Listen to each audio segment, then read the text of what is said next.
Hi பியூட்டீஸ். இன்றைக்கி என்ன பார்த்திங்கன்னா, நாங்கள் வெளியே போனோம். இன்றைக்கி கொஞ்சம் ஃப்ரூட்ஸ் வாங்கணும் போனோம். பட் ஆனால் ஃப்ரூட்ஸ் வாங்கலை. போயிட்டு ஒரு பீஸ் வாட்டர் மெலன் மட்டும் சாப்பிட்டோம். அது 10 ருபீஸ் வந்துச்சு. ஒரு பெரிய பீஸு கட் பண்ணி சாட் பவுடர்லாம் போட்டு கொடுத்தாங்க. தென் ஓகே, என் ஃப்ரெண்டு ட்ரெஸ் ஷாப்பிங் போனான். அப்படியே அவள் பின்னாடி போனோம். 2 ஷீட் மாஸ்க் மட்டும் இது ஆஃபரில் இருந்துச்சு. அதாவது 2 வாங்கினா 100 ருபீஸ் அது மாதிரி இருந்துச்சு. By 1 get 1 free. ஸோ இது என் ஃப்ரெண்டு வாங்கினதுனால நானும் அப்படியே ஒன்று வாங்கினேன்.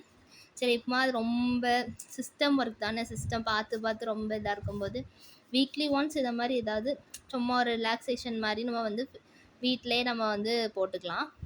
தென் ரேப்புங்க. அப்படியே ஷாப்பிங் என் ஃப்ரெண்டு முடிச்சு அவளுக்காண்டி வெயிட் பண்ணிகிட்டு இருந்தேன்னா, முடிச்சுட்டு அப்படியே நாங்கள் வெளியே வரும்போது பார்த்தா ஒரு மெஹந்தி கடை இருந்துச்சு. ஆக்சுவலாக மெஹந்தி போடுறது எனக்கு ரொம்ப ரொம்ப ரொம்ப பிடிக்கும்.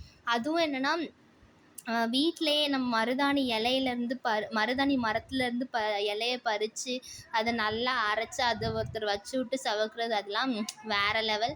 தென் அது அப்படியே ஒருத்தங்க வச்சுக்கிட்டு இருந்தாங்கன்னு பார்த்துட்டு இருந்தோம். அவங்க தான் இந்த ரேப் சாப்பிட்டே இருந்தாங்க. எங்கடா இருக்குது இந்த ரேப்புன்னு பின்னாடி சைடு திரும்பி பார்த்தா அங்கே ஒரு ரேப் கடை.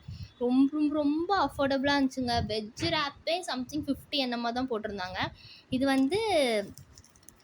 Egg chicken wrap. இது 70 ருபீஸ் தான். பரவாயில்ல, 70 ருபீஸ்க்கு இது ஒர்த்து தான். அது மாதிரி என் ஃப்ரெண்டு சாப்பிட்டா டேஸ்ட்டும் செம்மையாக இருக்குன்னு சொன்னால். யாருக்கெல்லாம் ரேப் ரொம்ப பிடிக்குன்னு சொல்லுங்கள். அது மாதிரி இந்த ஸ்கின் கேரு இதெல்லாம் நான் ரொம்ப யூஸ் பண்ணுவேன். எனக்கு இது மாதிரி யூஸ் பண்ணுறது ரொம்ப பிடிக்கும், ஃபேஷியல் பண்ணுறதுலாம் ரொம்ப பிடிக்கும், அது மாதிரி சொல்கிறவங்களும் கமெண்ட்ஸ் பண்ணுங்கள். Always be in your own rhythm. Bye.